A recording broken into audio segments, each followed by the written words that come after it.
On the order unload, adopt the load position.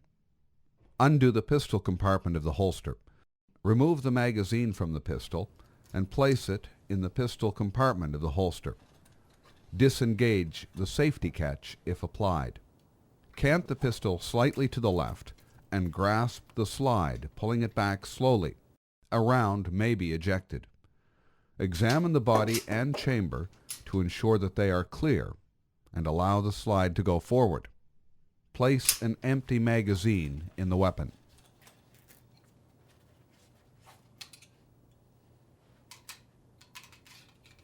Pointing the pistol in a safe direction, operate the trigger.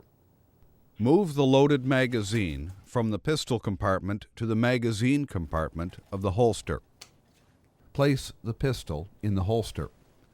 If a round was ejected, pick it up, clean it, and place it in the magazine and return the magazine to the holster.